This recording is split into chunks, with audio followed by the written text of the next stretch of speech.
Hello, my friends. Before we jump into today's episode, I just want to remind you about our Stitch People Spring Fling coming up. It's a 3-day online virtual event, Friday night, Saturday morning, Sunday morning, May 5th, 6th, and 7th. We're going to teach you over a dozen embroidery stitches and real hair techniques for your Stitch People portraits. So go to stitchpeople.com and sign up for the Spring Fling to get access to our springtime pattern, a bunch of other patterns that come with the event, discounts, giveaways, and a whole bunch more great resources to help you up your game with cross-stitching and embroidery. See you there.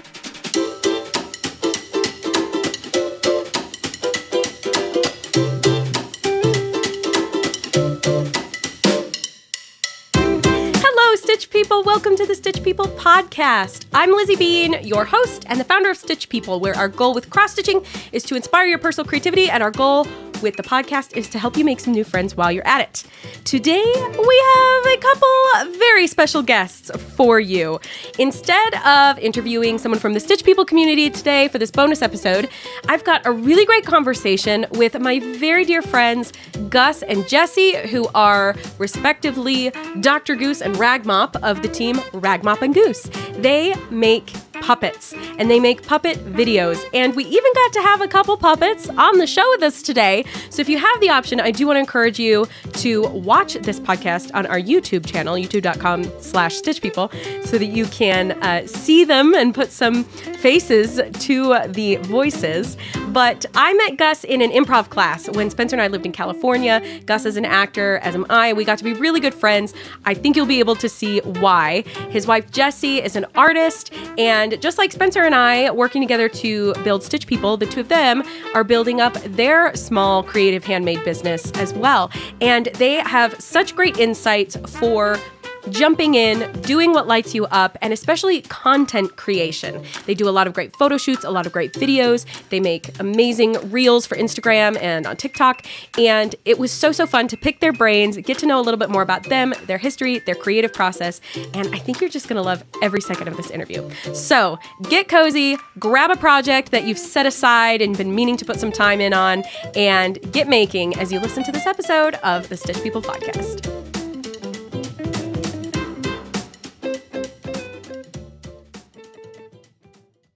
Welcome to the Stitch People podcast, Gus and Jessie. I'm so excited to talk with you, and I'm so excited for everybody to get to know you. We are in the presence of two puppet conservationists who run a puppet adoption agency, and I cannot wait to pick your brains. I met Gus doing an improv class in Los Angeles with the Groundling School, and by extension, I met Jessie and honestly have been creatively edified ever since. Guys, how is sunny Los Angeles today? Is it sunny? It is actually. Oh, it's actually beautiful today. Beautiful Oh, today. good. Yeah.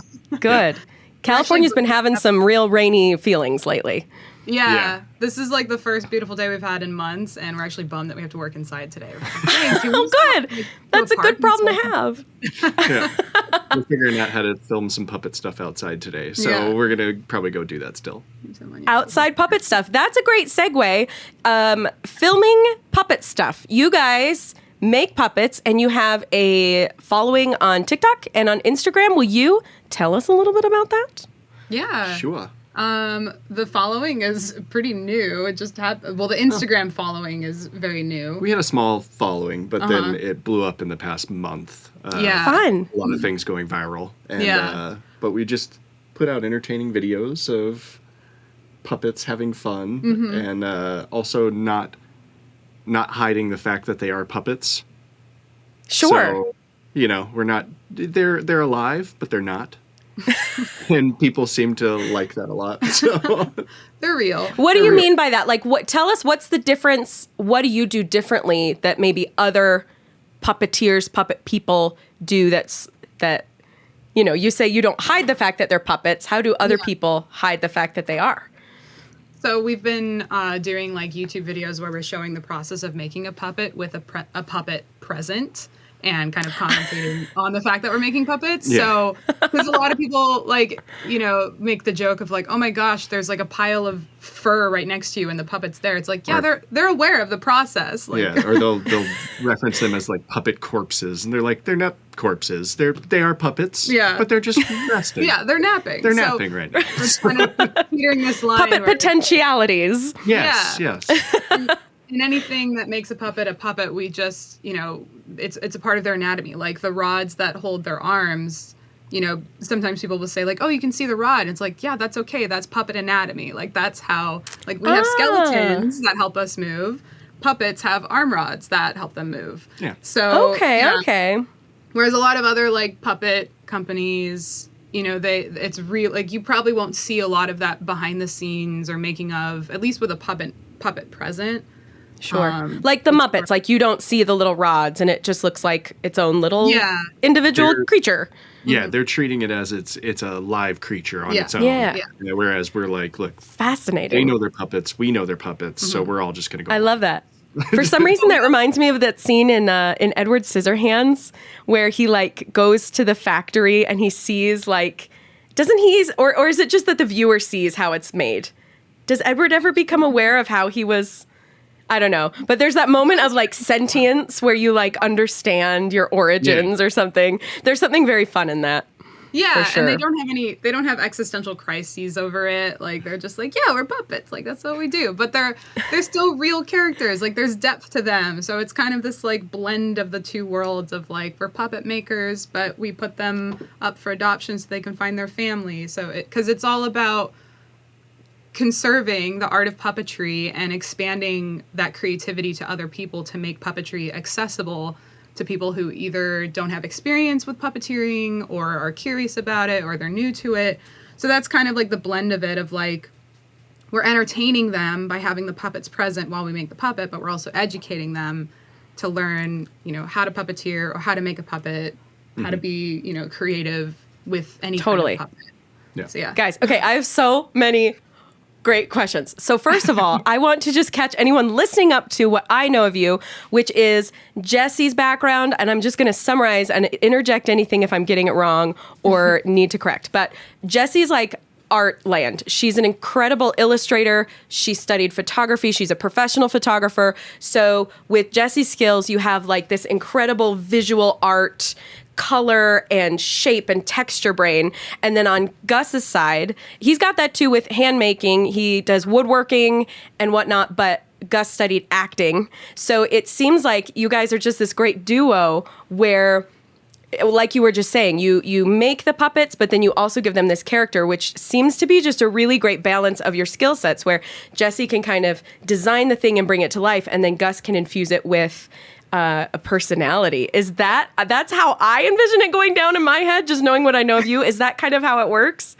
Yeah. That's pretty much it. That's like almost verbatim what we have discussed of like, wow, how lucky is it that we found each other, but two, like we each have this certain set of skills that mesh together. We're able to like put on this whole production of like, like he brings the comedy element and the character and like the depth to it. Like he's such a great performer, and 90% of the videos we make are him just improvising, like just off the cuff. I love that. I love making things up. And then like because I did photography before, with that I learned how to run a business. I learned, I've had experience like building websites throughout my life. So it's like taking literally every little side job or side hustle or experience I've had growing up, I'm now putting it into, like the branding of the business, and then like, totally. The visual aspect of it. So I will visually design the characters, bring them to him, and I'll tell him like, yeah, I think this one's going to be like shy. I think it has this name and they're shy and they like video games. And then he'll look at the puppet and just like that, like have a voice for it, have a character. I love that so much. I love that so much. And I think there's some really great little nuggets in there. This is something that Spencer and I talk about a lot is kind of cross, I don't know why this is the phrase coming to my head, but like cross-contamination of skills, like where, hey, you're not just putting down photography now that you're doing less of that professionally. You're actively bringing those skills into creating your videos and doing photo shoots with your puppets and whatnot. Or, oh, I studied acting in college and that was it for me. Like, no, you are using those skills now in this sphere. I think a lot of people think about new chapters in their life or new ventures or crafts or hobbies. Yeah. And it's moving on. It's shifting lanes. But it's really important. I think you guys really embody that you're not shifting lanes. You're just like adding lanes. that you can cruise down the highway a little more fun, as you add things there. So, okay, tell us about how the puppet thing even started in the first place. Well, when we first met, Jessie had some videos on her Instagram of her like playing with a puppet and everything like that, and just like silly, just for fun. The year before we met, I had taken a workshop, like a one-day workshop on how to build a puppet. Oh, fun! And yeah, I was obsessed with that puppet and would just post me like dancing or singing, lip syncing with the puppet. And she at first thought like, oh no, he's going to see my puppet videos and think I'm a weirdo. And it was actually one of the earlier things. I was like, you have a puppet? And so then we started playing around. That was Turkey.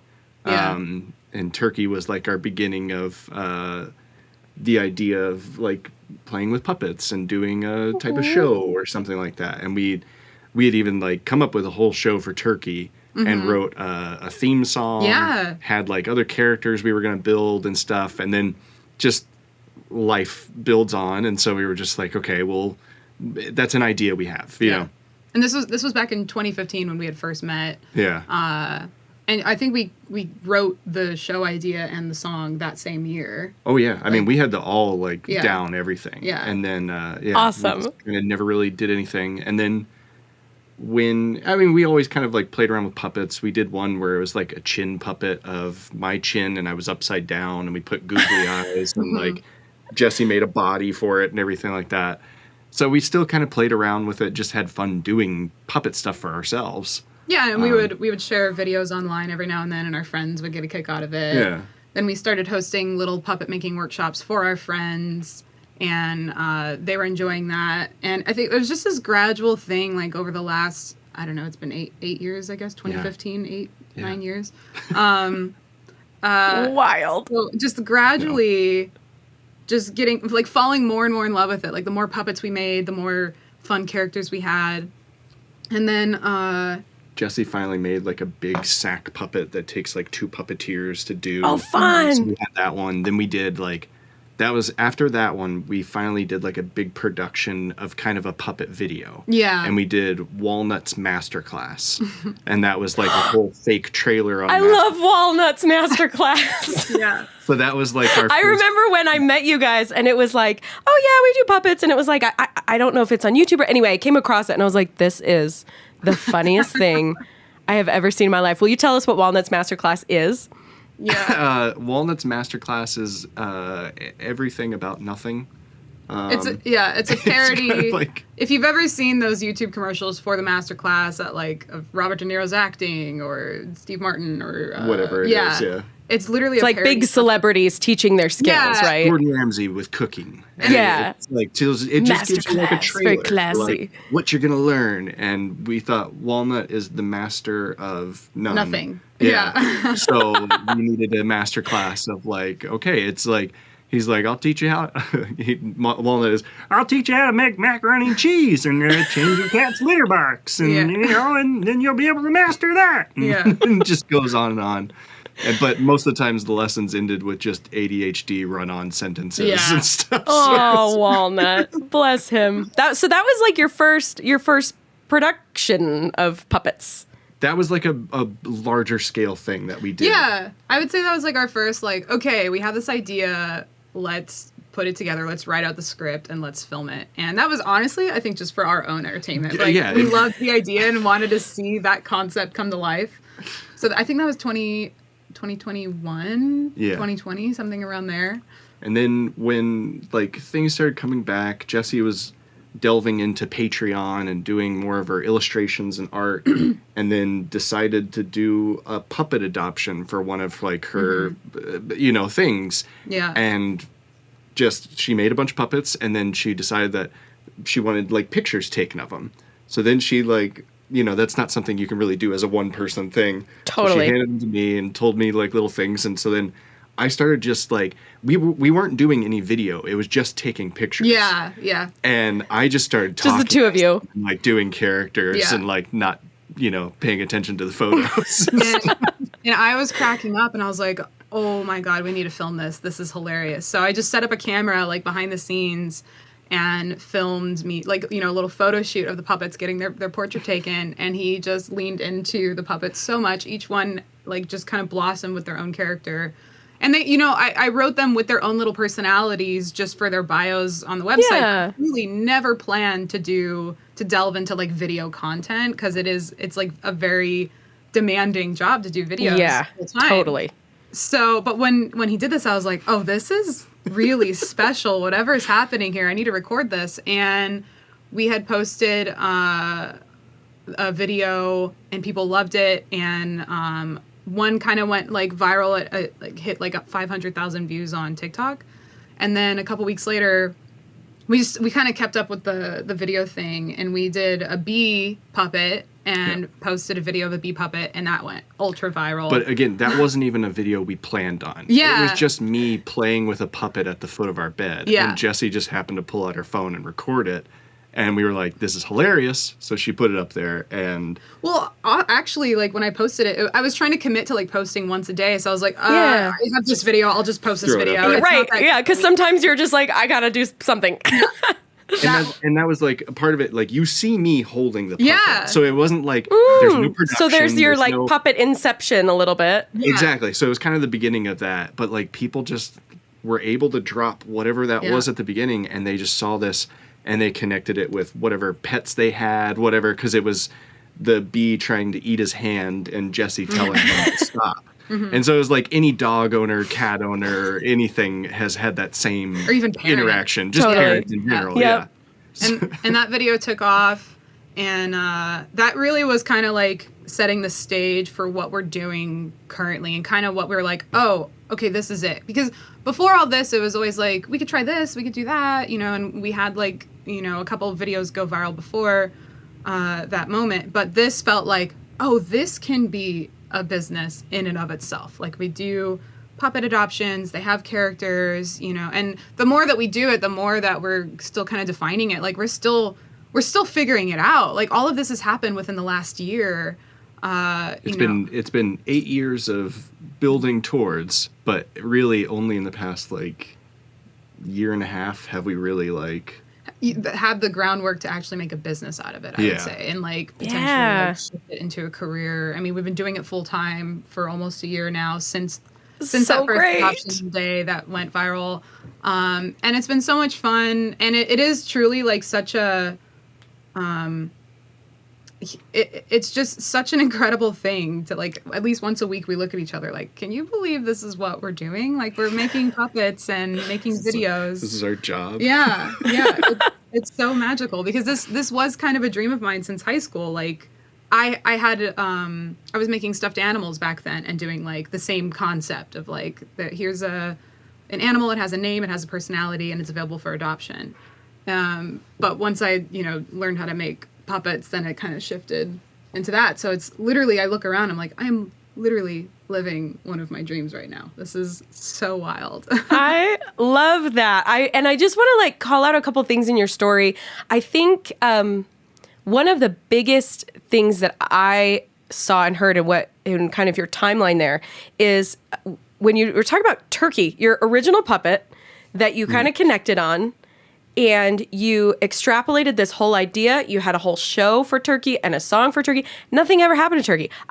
Is Turkey even like one of your puppets that you offer or sell? Like, No. Turkey is no more, right? I mean, maybe he will come back someday, but like, Turkey's up in the corner currently. I think a lot of people would look at that.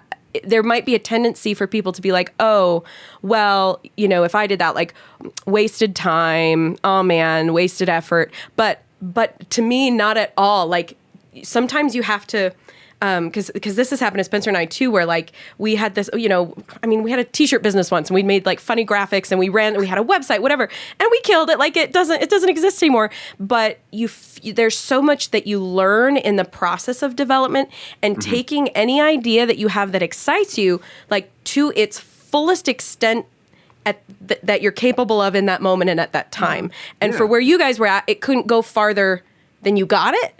Yeah. But I bet you those skills trickled down 8 years later into, oh yeah, we did that website, or oh, we did the song for Turkey, let's do a song over here, or you know what I mean? Like, I love these little golden building bricks of goalposts that sort of like ping pong you to where you've landed, which is just which is a dream, apparently. Like, whoa, who can say that? How cool.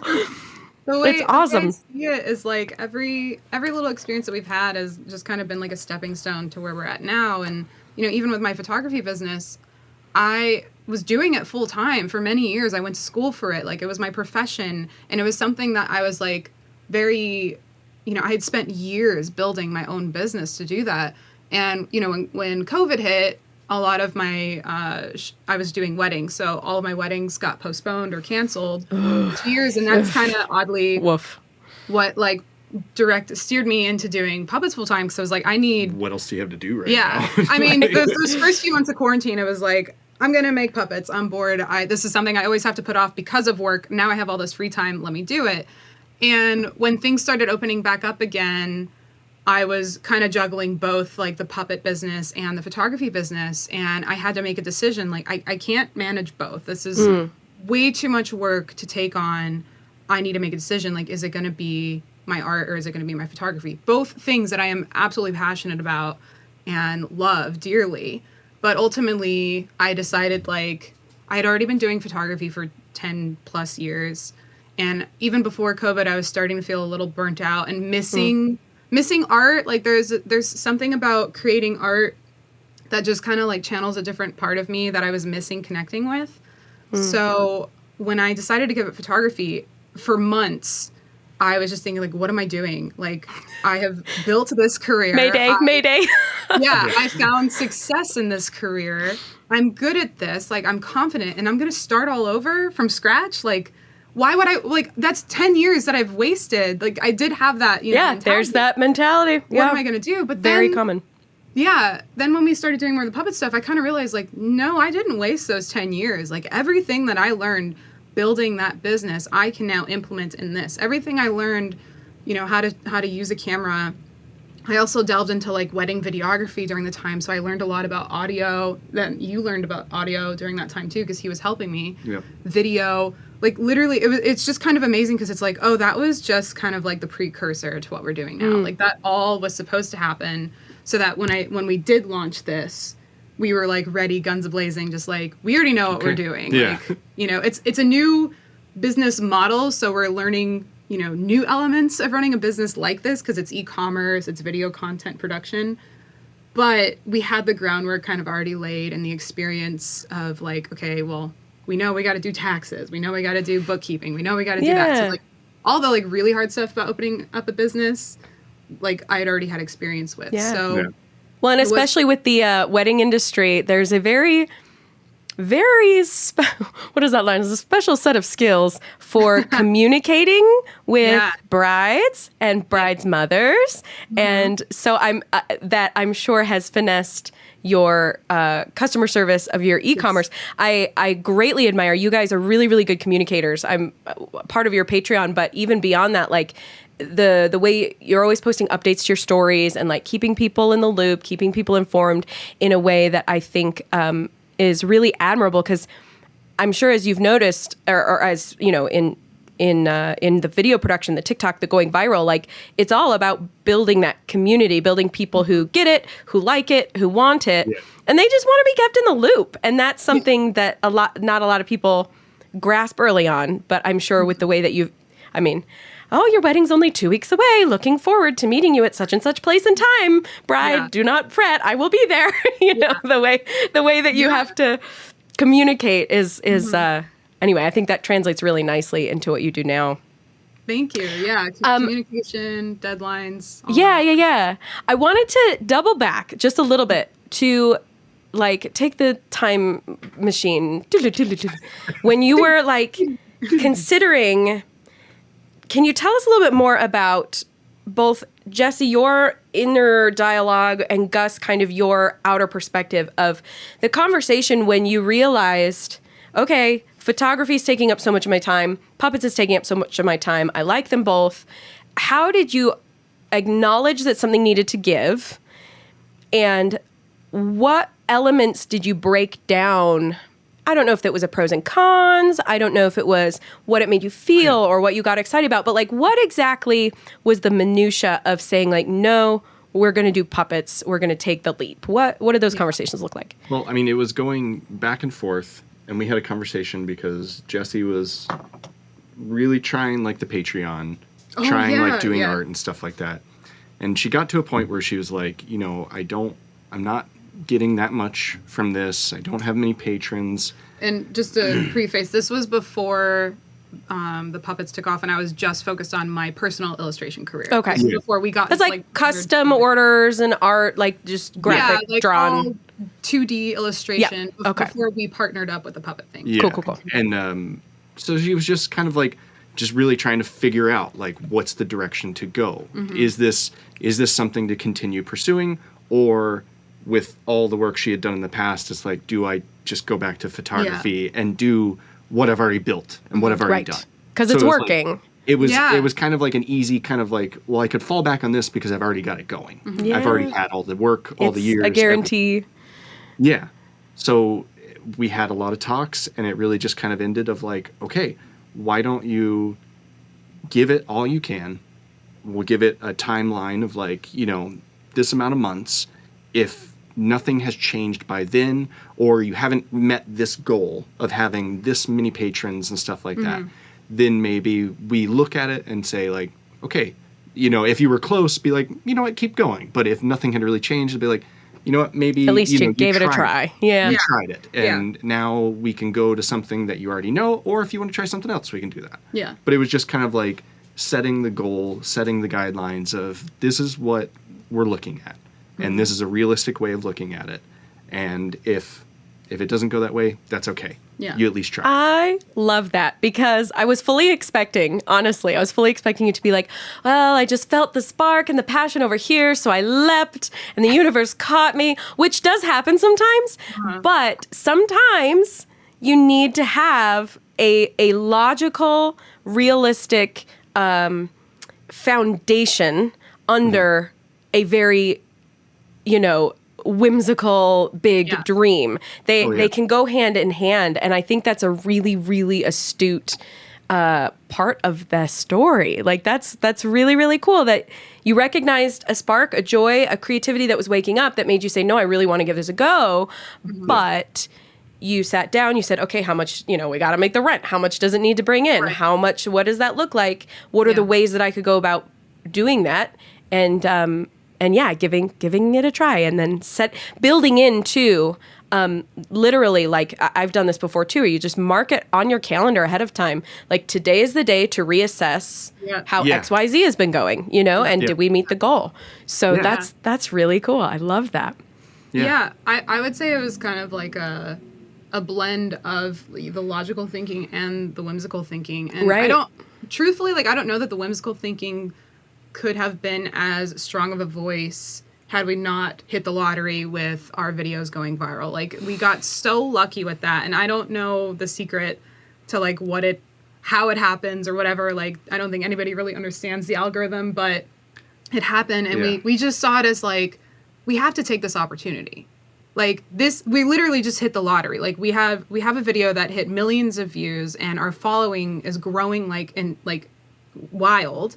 And people are wanting these puppets. People are saying they want the puppets. Like, we have to take a leap here. Gotta like, give the people what they want. Yeah, that in and of itself is kind of the logical solution, because it's like, hey, it's all on the table here for you. Like, you know, so it was like kind of a blend of like, okay, we need to make sure that we're being smart about this. We're being diligent about this. Yeah, like we have rent, and we were coming off of the cusp of COVID, like still recovering from being out of work for so long and surviving on unemployment. So it's like this perfect mesh of the two worlds of like, how can we go about this responsibly and logically, that we're not just, you know, throwing, what is the phrase? Throwing all your ducks out the window. Throwing caution to the wind? Yeah, that's it. Caution to the wind. It was this hand. I was like, I know that hand. You know, when you throw all your ducks in one basket. And yeah, that's how I remember idioms like that. Anyways, like we weren't doing that, but it was also like, you know, we have this opportunity sitting right in front of us. It'd be insane to not take a chance on this. So it is a risk, but we have to see where this goes. And Yeah. we had many conversations like that of just like, Oh yeah, I mean, and it was also there was back and forth where, you know, stuff. If we're not getting our numbers with puppets, Jessie would be like, you know what, I'm going to have to actually take on a couple weddings. Yeah. And so Sure. she did do a couple Supplement weddings what you before can. that. Yeah. yeah. But now, just in the past like month, we've gotten to the point where it's like, you know what, I think we can just do this. Yeah. And it's Awesome. We're going. Yeah. So all our ducks are in one basket. all the eggs have been plucked before they cracked, and all our crossings lined up in a row. Yeah. I love it. I just also want to point out another thing that I heard in your stories, because you're absolutely right. Nobody understands the algorithm. I mean, I don't even know if the algorithm understands itself, but I do think there is something to, and you hear this from, like, you know, there's the Instagram influencers who are, it's like meta, like you have to like, it's like, they're influencers for how to do Instagram. And I hear advice from those people sometimes.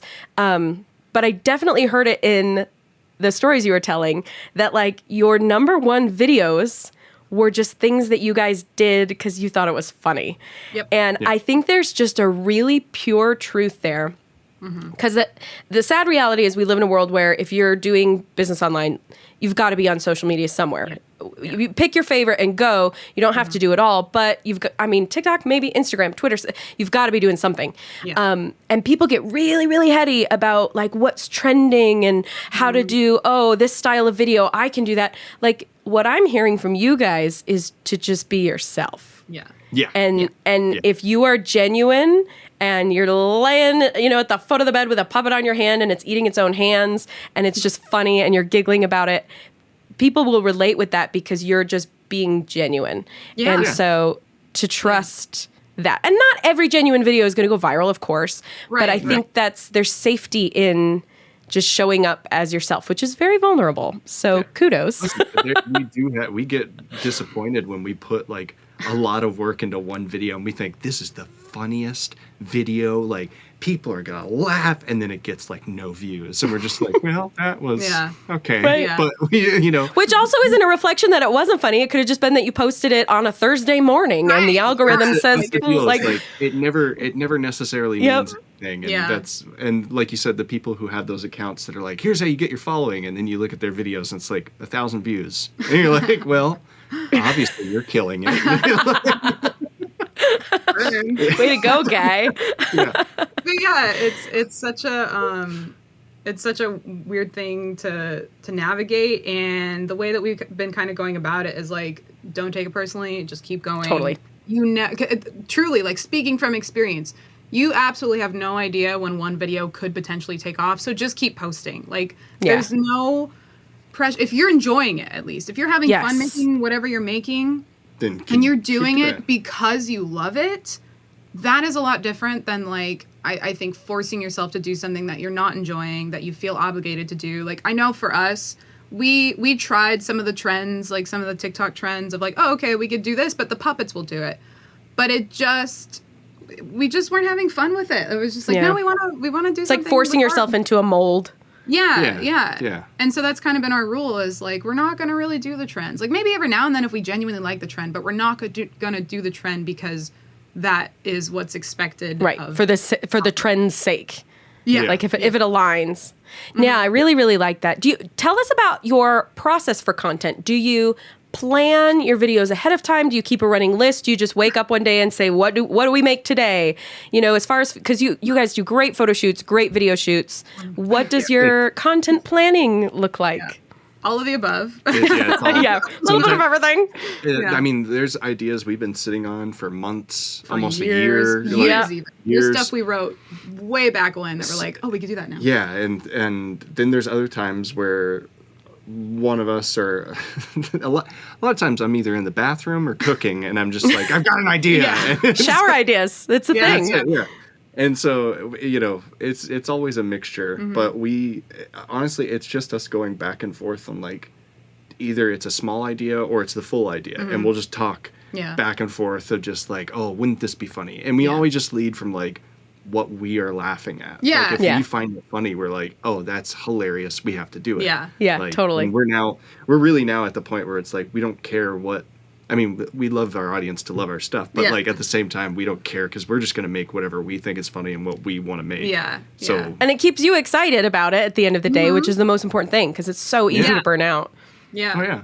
We are trying to implement more of like, you know, an effort to be consistent. Like, okay, like today we're planning on filming a handful of videos that are part of like a little series that we can post weekly. That way the pressure is off of making a new concept video every single day. It's like you kind of batch them. Yeah. So we have that's what it sounds like. Friday. And now we're starting, you know, people are sending us stuff of drawings, puppets or stuff, you know, whatever. Yeah. And so we're featuring those of like, here's our fan art, and we'll show them of what they have and everything. So now we have several things we're going to film of just that. And it's just Honey showing off the artwork that people have drawn. Yeah. So we'll film like 10 that a lot. Yeah. It's fun. Yeah. We'll film 10 different videos in one sitting. That way it's like, all right, this is 10 Fridays worth of content that we have to fall back on in the future. And then there's other series that we've thought up of that we could post on like Tuesdays. Like just really quick, simple videos that like keeps us consistent in posting, but alleviates the pressure of us having to conceptualize like a brand new piece of content for every single day of the week, which is insane. Like, and then we're also lucky that like, so we go live on Instagram on Wednesdays, and then we go live on TikTok on Fridays. So we do that for an hour on each of those days, and then we can take those videos and cut like some of the funniest bits, and then be like, hey, if you're not watching our live videos, this is what you're missing out on. Yeah. So then we're getting content, but then we're also promoting our lives, and so like we're trying to see like where can we You're double dipping. Yeah. And same with like our YouTube videos. Like if there's a funny moment in a YouTube video, we'll just take that and put it there. And it's just really just trying to alleviate as much as we can in terms of like, we have to make something new every time. It's like, no. Going back to the algorithm, not everybody's going to see your videos. Yeah. Right. Not everybody's going to see your past videos. Not everybody's going to see your lives or whatever else you do. So it's like, it's okay to reshare some things, or it's okay to, you know, be like, hey, in case you didn't see this, here's one we did recently. You know? Yeah. Or a popular one, if it comes back up again, people will be like, oh, yeah. And they're still going to love it if they loved it the first time. Yeah. Like, maybe they didn't even follow. Maybe they just thought the video was funny. And I've done that where then you swipe past and you're like, no, it's gone forever. Right. Oh, my gosh. I hate that feeling. When you open the app and there's something good and then it refreshes, it's like, no. Yeah, exactly. So it's gone. Like, you know, again, nobody knows what the algorithm is. I think it's just, as long as you have fun, like, you know, there's a profile of someone who just posts what day it is. Yeah. It's called like Calendar Guy on TikTok, and he left a comment the other day. Go Calendar Guy. Like, it's April 3rd. Or have you seen the guy with the thumb? It's like one of those drums that you use your thumbs, and he does a happy birthday song like every day. Just in case it's your birthday. And he does them, and it's always kind of the same song, but it's a new day, and he's always got a new background. He's always in these beautiful locations, and he's just the happiest guy playing his little metal drum thing, singing happy birthday. That's awesome. And he's full of joy, and it's like, go, guy. Do your thing. Yeah. I love it. I love that so much. Okay, so I'm curious now to talk a little bit more logisticy about your crafty skills. You mentioned a puppet workshop. You mentioned making stuffed animals growing up. You know, where does your craftiness come from, and how do you foster it? That's such a good question. We both have been artsy, crafty people like our entire lives. Whether it was unsurprising, to be honest. Drawing, playing with cardboard, Play-Doh. Like, I mean, both of us through our childhoods, there is a connection with something crafty throughout our entire lives. So yeah, that definitely feeds into it. But I don't remember a point in my life where I didn't have the urge to just make something or draw something. My mom said when I was like 2 years old, she saw me grab a pencil and draw a circle, and she knew right then that I was going to be able to draw, because my dad is also artistic and was a really great painter when he was younger. He still is, but he just doesn't do it anymore. Sure. But Yeah, so I don't know. I mean, if it's like if I inherited it from him, like him being creative, or what. But there's definitely some inheritance of like Yeah. family. Yeah. My grandmother drew. She sewed. She Yeah. made clothes. You know, we've got it all in there. But Yeah. it's something that both of us have just in the never ingredients, let shake go it in up. our lives. yeah, Yeah, exactly. But yeah, it's something we've never let go in our lives, that we've either always draw, always make something, do something, whether no matter what we're doing. yeah, But now, I mean, I've learned more about sewing through this, and so now, you know, when we make our puppets and stuff like that, they're all hand sewn. They're all Well, hello, friend. Oh, hey, how's it going? This is Honey. Is that? yeah. This is Yeah, Hi, honey. Okay, now, Honey, I have a question for Gus here, if you don't mind, real quick. It might be okay. hard for you to hear, but I'm curious, Gus and Jessie, do you have favorite puppets, and is Honey one of them? Ooh. You answer first. Okay. Honey is in fact one of my favorites. I think for me, it's Pinky and Honey. I love you, buddy. He's my buddy. Oh, I had a feeling, so I felt okay asking with him present. Yeah. Look at the camera. How the look you always give me. Oh, Like do that little. I'll whip do around. this. He always does that, and it makes me laugh. It's like a deer in headlights. Yeah. Yeah. Yeah. It cracks me up. So yeah, I think Honey and Pinky are my favorites. Honey is for sure my favorite, because Honey is just basically my voice to a 12. Like, as a Big bitch to person, step down. just as a Sure. person, like Just- Honey is me. Gus But amplified and a bee. Oh yeah. Easy. Yeah, Honey is like, he's our spokesperson too, and I just love taking him places and like talking to people just around. And people, I don't know what it is, but if just this thing comes up, they're like, "Hey, how's it going? I like your shirt." People stop and they're like, "Huh?" You know, and just I think it helps. That Well, he's can I ask Honey some questions? Yeah. sure, go ahead. Okay, Yeah. so Honey, Honey, can you tell us when? I don't know the proper terminology, so forgive me. But when was your birthday? When did you come into the world for the first time? Well, I could feel things, and then I got my pupils, and all of a sudden I just saw. Awesome. Space. That must have been pretty cool. It was great. Yeah, I saw this face, and just went. And that was it. That was it. The rest That is was it. history. Yeah, and here we are today. Can you tell us about some of your favorite things? Honey, do you have favorite foods, favorite color, favorite season of the year? Well, I love rosemary and sunflowers and lavender, and especially out here we have California poppies. Beautiful. Oh, nice. Mwah, so good. There you go. What was the other question?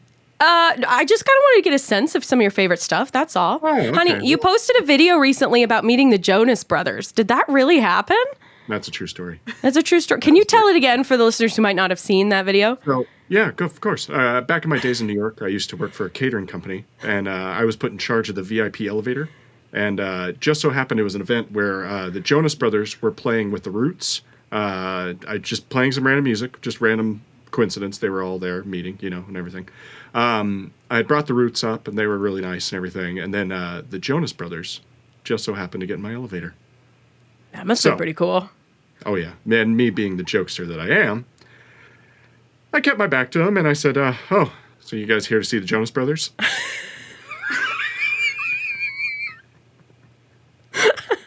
At first, I think they were a little confused, but then they got that it was a joke and laughed, and it was good.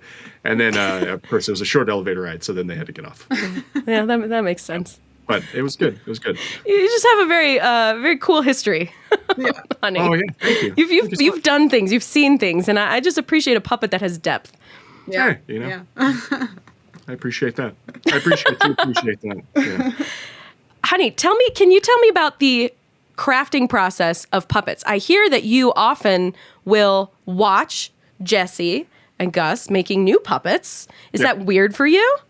No. I'm a puppet. There you go. Easy as. And tell me this. Can you explain the process that you observe? Are they super organized? Do they have piles of things? Is it like an assembly line, or is it one puppet at a time? Yeah, absolutely. So And the Jessie, you process- can, help if he misses any of the steps. Yeah. Oh, no. It's okay. I got this down. Okay, you got it. Here's what the process is. Okay, so Ragmop goes out into the world, finds remnants of lost puppet species, and then samples that DNA and those little bits that she can find, passes those along to Dr. Goose, who then takes those samples and they grow the fur in petri dishes, impressive. which then are harvested at the right time. So then that fur can be used in the cloning process of the new puppets. Mm-hmm. Whoa! I had no idea it was so scientific. Oh yeah. No, that's it. People think, oh yeah, it's just hand sewn stuff. No, it's a lot of stuff going on over No, here. you got to clone the DNA, grow the fur. When there's enough, then we reconstruct the puppet form. Yes. Yeah. Oh. Yeah. Very interesting. Yeah, and then when new species are fully created, then we'll go through the cloning process of making sure that we can clone them safely, make new clones of them, and then share those with the world. Right on. And that's how, the personalities and the traits are kind of similar because we're scientifically cloning our honeys and our pinkies and our Diablos and Right. But sometimes things go wrong in the lab and I accidentally knock dyes into it. Sometimes. Try all the time. It's rare.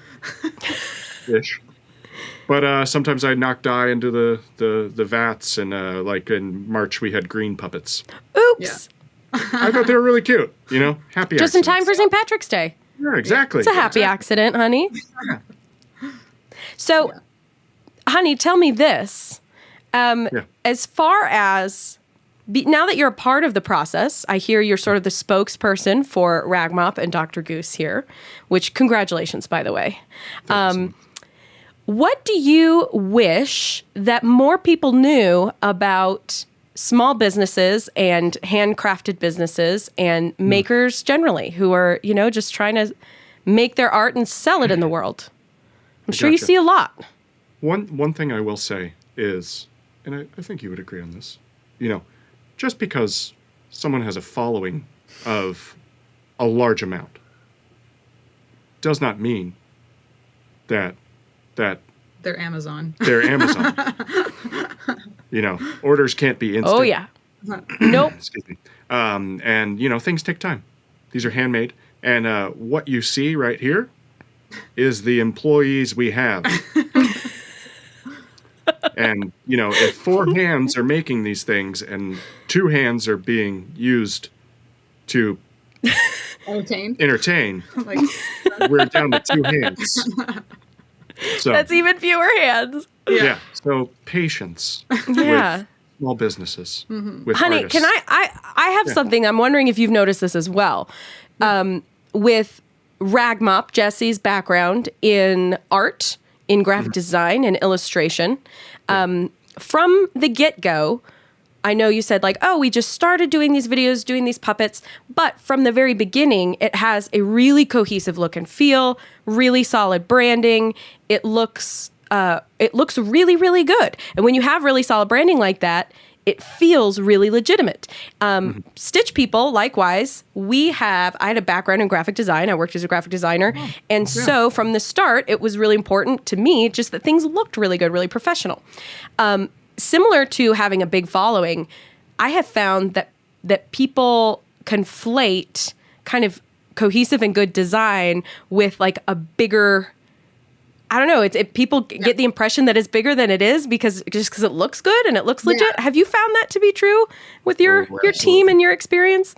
Absolutely. Yeah. Absolutely. We got a message the other day that someone said, I don't normally reach out to brands, but I just wanted to let you know we love your work. And I was like, brand? We're a brand? I know that. I don't know. When I think of the word brand, I see it as a huge corporation. Right, like Nike, Adidas. Yeah. Not 2 artists playing with puppets. Yeah. And also because the growth really did happen so quickly, it was we went from 2 people, making puppets with 15,000 followers on Instagram to 2 people making puppets with 170,000 followers on Instagram in the span of a month. And so I think when people come and see that's wild. Because of I know it's absolutely, we're still processing it. It happened in a month's time. It happens time. so fast. We're gonna have to repost. Can you tie it to one video in particular? Yes. Yeah. Do you know which one kind of did it? Okay, we'll have to share that one because I'm curious. Yeah. Yeah, because the same video. Sorry. Well, we had it was back to the idea of reposting old videos. We had reposted an old video of Honey eating his hands, and that one was the beginning of going again, and that one got like 3 or 4 million views. Oh my gosh. After we reposted it? Yeah. Yeah, I think in total now it probably is at that number. It started going viral, so it was almost exactly a year after the first time we posted it. So I'll give you like a little rundown of like how fast our growth has happened. Yeah. November 2021, I had 200 followers, and our little ghost marionette went viral, and that brought us to 30,000 followers. Yeah, that brought us to 30,000 followers in like a week. On TikTok.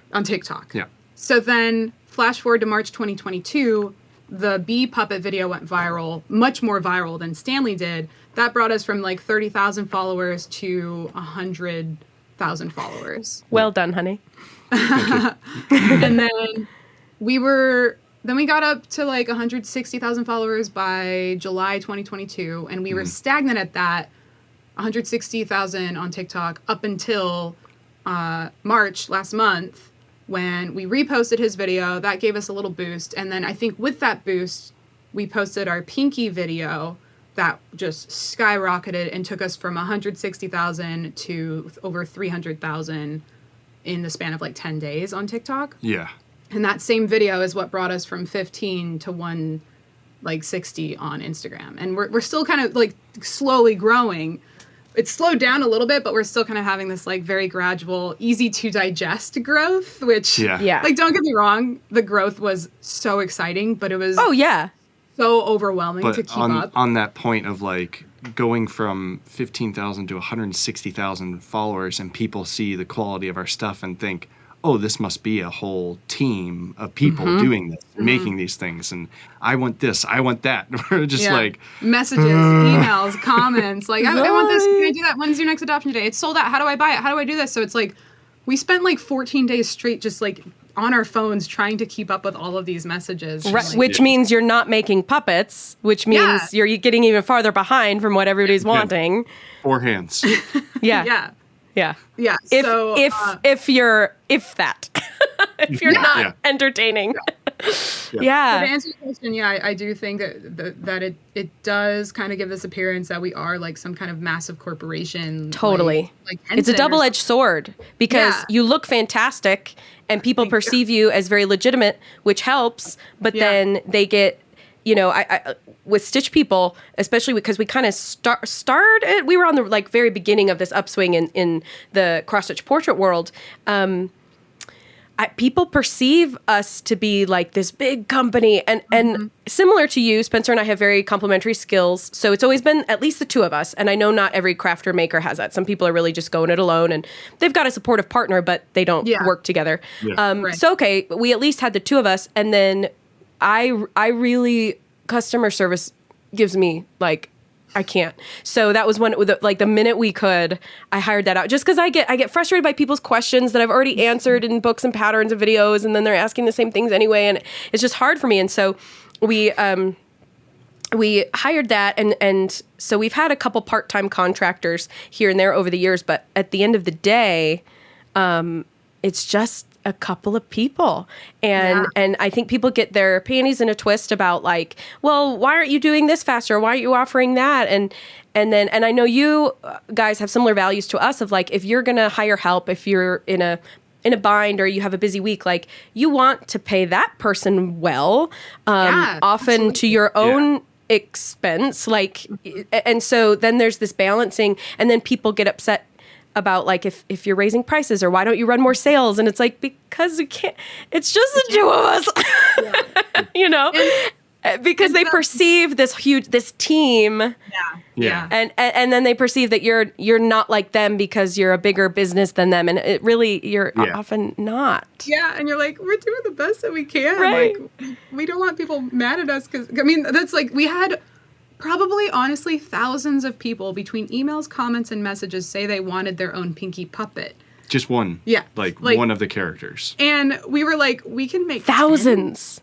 10. Yeah. Thousands. Like, honestly, if you took between Instagram and TikTok, the comments that we were receiving, the messages, the emails that we were getting of people like, I want Pinky, I want Pinky. And this is coming from like Brazil, from all around the world. like all over the world. Like, people are wanting him. We're just like, we can make 10 Pinky. Maybe 12 if we work fast. Yeah, like that.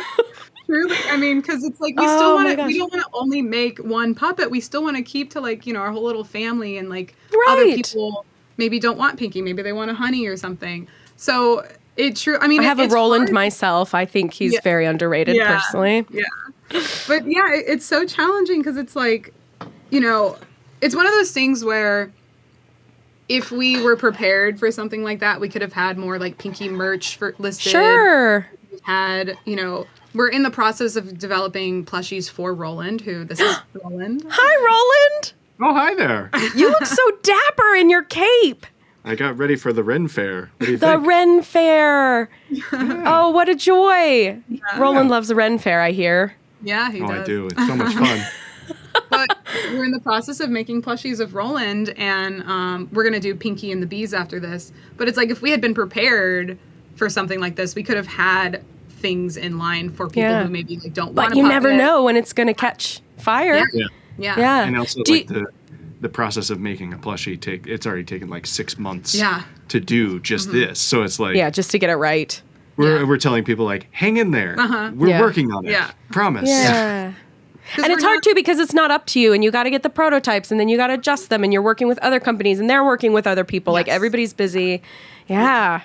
So do you find when you get a lot of interest in something, because this is something that happens with Stitch people, is we'll get a lot of feedback like, oh, I want these patterns, that patterns, blah, blah, blah. And then we'll sell like 4. And it's like, you get a lot of input and you think that you're meeting the demand and you're meeting the need. So have you found that like, I'm curious about your merch, because obviously the puppets are the best thing. That's you'll make a batch, do these big adoption days. That's what everybody wants. Your probably biggest seller, but you've got pins, you've got stickers. How has the merch done? Do you feel like the feedback of people wanting it has matched the orders coming in for it? On some things. Yeah, I don't think exactly. Like I would say the amount of comments or messages we probably got for merch doesn't add up to the amount of orders we've actually received. Yeah. But we did a pre-order of stickers. Yeah. And that fun. That did well. So we're kind of doing more of the pre-orders. Yeah. So we go ahead and get the orders before we're like, okay, we're going to buy 5,000 of these pins. And then, like you said, get 4 orders. Yeah. Right. Yeah. Pre-orders, we've done that ourselves. So for those who are listening who might not know, pre-order is, hey, we're going to put out this particular product, order it before it's available. Often, and that's a really good opportunity. Oftentimes a pre-order will be at like a slightly lower price than what your final sale price will be. You entice them with an early bird pre-order. Yeah. But it gives you that litmus test of like, oh, we got 100 pre-orders. Cool. I'll only order 200 of the thing. Exactly. Or like, oh, we got 900 pre-orders. We'll order 2,000 of the thing. It helps you gauge. And it helps because again, when you're a small business, you guys have to buy or rather harvest and clone the DNA of, the pieces, the eyeballs, the fur, the foam, the feathers, and that costs money, but to then make the thing that then you sell. So you don't get the money for the thing until the very end of the process. It takes a huge investment up front, but a pre-order can help kind of temper the need, the inventory costs a little bit. Yeah. So that's a smart idea. Great success. We've even been doing that with the puppets too, because there were a few adoption days where we pre-made all the puppets, but not all of them got adopted. So now we've kind of just started like, okay, we'll make one of each, we'll list them, and then we'll have the materials on hand. But if they sell out, great, we'll just make them afterwards. If they don't, we can use the materials for a different character or something. Yeah. Just trying to like plan ahead. I love that. Well, as we wrap up, kind of we're hitting our hour point, which I can't fathom. It's already flown by. But I'd love to ask you, all 3 of you, Roland, now that you're here too, if you have any advice. If you could tell, often we'll ask the cross-stitching community, like, what do you tell beginning stitchers? But if you could tell, I don't know, go back in time and tell yourselves advice, or somebody just starting out, somebody wanting to start a handcrafting business, like what are some lessons that you would say, if we were starting over again, this is, one thing for sure that we would want to know. The sage advice of Ragmop and Goose. You got the answer. I spent much of my life and most of my 20s afraid to put my artwork out there because I was so afraid of what people would say or think because it felt like such a huge part of me. I regret that because I feel like I wasted, talking about wasting time. I actually feel like I wasted time not doing stuff that I could have been doing to build towards a career. Like, I wish I could have been doing this the whole time.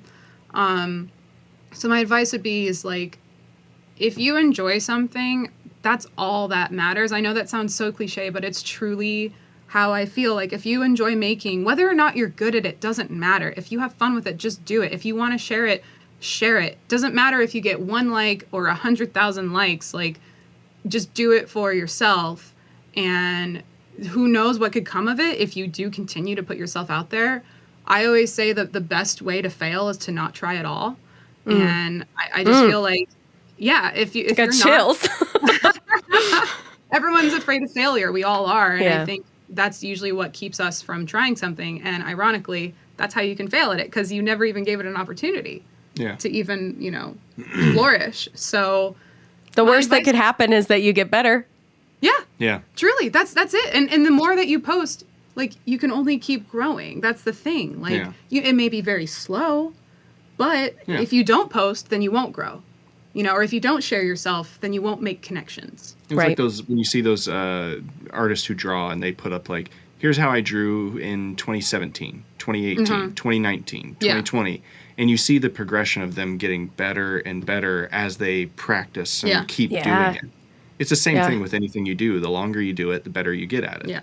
And as long as you just keep doing it, whether you do, in your free time, you're working on something, it's just put time and energy into it and something will come of it. And for do what you like. For me, it was, I loved acting. It is a freaking hard business to get into and get anybody just see you to audition. So it's like, to have something like this where it's like, well, I get to play 20-something characters and people love them and are trying to mimic my voice or stuff like that. It's like, I love that stuff. Yeah. I have a freaking pin of myself. Like that only 2 people have bought. 2 people have bought it, and we should have done pre-orders on the Dr. Goose. I'll have you know, Spencer has the sticker of you on his laptop now. See, people buy the stickers more than the pen. That's okay. That's okay. I'll take it. But the idea that like doing some of this stuff as a job is just amazing enough in itself. So yeah, I love it. I feel like I had one other thing I wanted to say, but now I don't remember. I don't know what you said was pretty good. Thanks. It was adding to that, I think, of just, that was it. So, even for this, even though our following happened so quickly, my first reaction is like, wow, that happened overnight. But when I actually look back on it, it's like, no, that didn't happen overnight. This was 8+ years of us doing puppets together. Yeah. It was my 10-year overnight success. It was my entire life, indulging in my creativity and like trying new skills and, just staying connected to that part of me. And it was however many years. I've been on Instagram since it started, 2011, I think. That's how long it took for me for this profile to have this many followers. Like all of that counts. So even though it looks like it's an overnight success, it really wasn't. So I think people, they struggle to hear like, well, it just takes practice, it takes time, it takes patience, because that's not your instant resolve, and you're not going to have the instant resolve. You really aren't. No matter how you look at it, whether you have a video that goes viral, unless it's your very first post you've ever made on Instagram and it goes viral, that is the pure lottery. Lucky you. Yeah. Seriously, let us know what you did, because that's just insane. But like truly, you have to just power through this. And if I hadn't continued to post on social media, this never would have been a thing for us. So truly, like, just don't give up. I'm sorry, it's all the cliche things to say. But it's true. It's true. Don't give up and know that it takes time. Yeah. And a lot of hard work. One thing that I like to do at the end of interviews is kind of do a rapid fire favorite things. And I was thinking, since Roland is here, maybe he could answer some of the favorite things questions. Just it's always fun to see what we have in common with each other. Yeah. Would you be up for that, Roland? Yeah, of course. Okay, I'm going to ease you in. We'll start easy. Do you have a favorite color? That would be forest green. Well, perfect. You're wearing it. And Roland, I happen to know you really like D&D. Do you have a favorite type of character that you like to play in D&D? Half-elf ranger. And do you have a favorite vacation destination, Roland? That would probably be Ireland or New Zealand. Oh, have you been? Or are they just on the bucket list? I've only been to Ireland. Okay, I have not been to New Zealand. Well, I hope you get there soon. I'm I assuming really there would don't be some stuff. Okay. Hobbit stuff. No. Yeah, I had a feeling. Now, Just Roland, do you have a saying. favorite season of the year? Spring, summer, winter, fall? I like spring for the fact that the Ren Fair happens, Oh. but I'm more of a fall person internally. Oh, okay. I like that answer. Thorough. Do you have a favorite treat, favorite dessert, candy? Oh, chocolate lava cake. Oh, good choice. And what about a meal? Favorite food? Turkey legs. I knew you were going to say that. Did you know I that? knew you were going to say that. They're so good. I love them. Turkey legs are both delicious and atmospheric in their own way. Exactly. Okay, I have to think of what others I like to ask. Oh, Roland, do you have a favorite puppet pal that you like to hang out with in the studio or at home? Best friend? I like Stanley. He's Yeah. a really cool ghost. I hang out with Honey a lot. Yeah. And, yeah. You guys we are have buds? fun. We have fun. Yeah, we're good buds. We're That's good buds. good. And do you have a favorite video that Ragmop and Goose have made that you like to watch on Instagram? Well, selfishly, it's mine. When I went to the Ren Fair and I met the Queen because it was such a I've magical seen this moment. video. She was very nice. She was very nice to speak with We you. commented recently, and she said that I need to come see her again. Yeah. So she Oh my knows gosh, she Roland. remembers me. Yeah. Oh, well, what an honor. See the Queen again this year.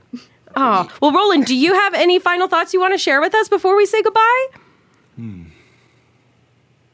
On the third day, look to the east. Wise words. You heard it here first, ladies and gentlemen. Well, I mean, that's a partial of the quote, but that's pretty much it. Okay. I mean, that's all I really wanted to say. Watch Lord of the Rings. It's really good. Awesome. Well, thank you guys so much for chatting. Thank you, Roland, for joining us.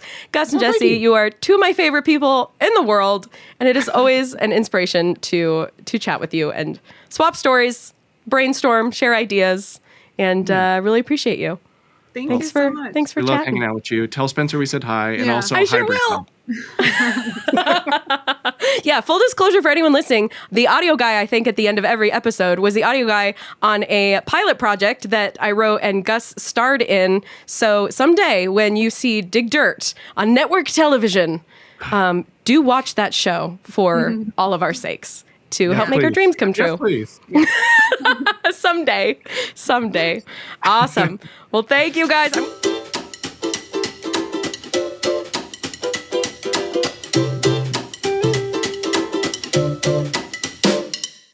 That is a wrap with Jessie and Gus and Roland and Honey.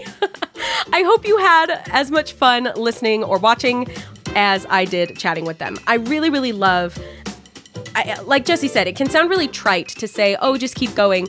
Oh, just jump in. Oh, don't give up. But it's amazing how sometimes the most simple advice can be the most profound. Look at what has happened with their efforts over the last, 8 to 10 years. Same thing with Stitch People started 10 years ago, and you just build and build and build. Little steps can lead to really, really great things. And especially if you're leading with your authentic voice and what excites you and what brings you joy and lights you up, people can feel that and they will hop on board. So don't give up. Just like Jessie said, set some goals, just like Gus said, and keep an eye out for what these two are up to. We've put their information in the show notes, and go give them a follow and give them some love. And thank you so much for listening to this episode of the Stitch People Podcast. As always, we want to give a big shout out to the Stitch People team for helping us make all the magic happen. Big thank you to the Stitch People community for your endless support of us and each other.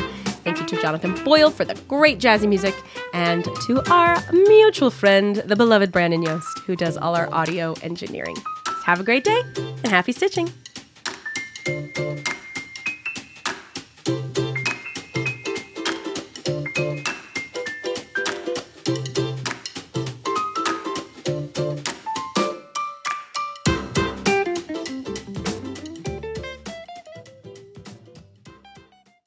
The Stitch People podcast is a production of Beanski LLC and Stitch People. Copyright 2022, all rights reserved.